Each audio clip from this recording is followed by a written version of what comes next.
Football বিশ্বকাপের official বলগুলোর দাম শুনলে পরে আপনার চোখ কিন্তু কপালে উঠে যাবে।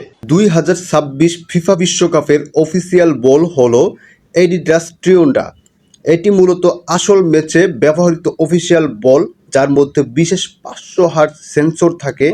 আন্তর্জাতিক বাজারে এর দাম প্রায় $170, যা বাংলাদেশি মুদ্রায় 18,000 থেকে 20,000 টাকারও বেশি। এছাড়াও লিগ ও ক্লাব সংস্করণের বলগুলো আরও সাশ্রয়ী মূল্যে 2900 থেকে 6,500 টাকার মধ্যে পাওয়া যায়। এবং যে বল দিয়ে প্রতিটি ম্যাচ খেলা হয়ে থাকে, তো চলুন সে বলের ভিতরে কি কি ফিচার রয়েছে সেটি একটু এক নজরে দেখে নেই। বিশ্বকাপে ব্যবহৃত অফিসিয়াল ম্যাচ বলগুলোতে ট্রিন্ডা নিখুঁত এরোডাইনামিক ডিজাইন, উন্নত তাপীয় জোড়া এবং অত্যাধুনিক কানেক্টেড বল টেকনোলজি থাকে। বলের ভেতরে মোশন সেন্সর থাকায় এটি সেকেন্ডে প্রায় 500 ডেটা পাঠাতে পারে, যা ভিএআর ও অফসাইড সিদ্ধান্তের রেফারিকে সহযোগিতা করে।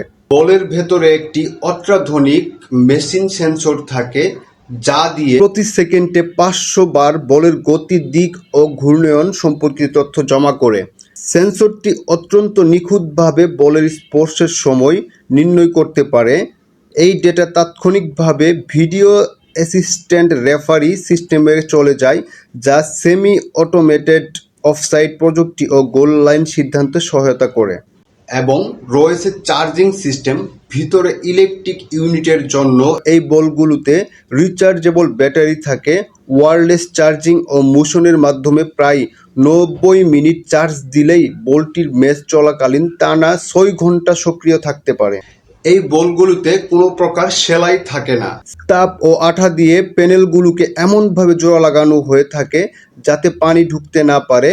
উদাহরণস্বরূপ, সাম্প্রতিক বলগুলোতে মাত্র 4টি প্যানেল ব্যবহৃত হয়েছে। বলের উপরিভাগে সুনির্দিষ্ট খাঁজ বা সিম থাকে, যা বাতাস চিরে বলের গতি ও ভারসাম্য বজায় রাখতে সাহায্য করে।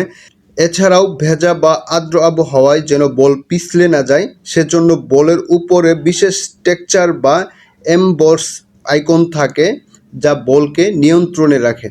তো ভিউয়ার্স, ভিডিওটি যদি ভালো লেগে থাকে তাহলে অবশ্যই চ্যানেলটি সাবস্ক্রাইব করবেন এবং ফেসবুকটি দেখে থাকলে পরে শেয়ার করে দিয়ে পেজটি ফলো করে দিবেন।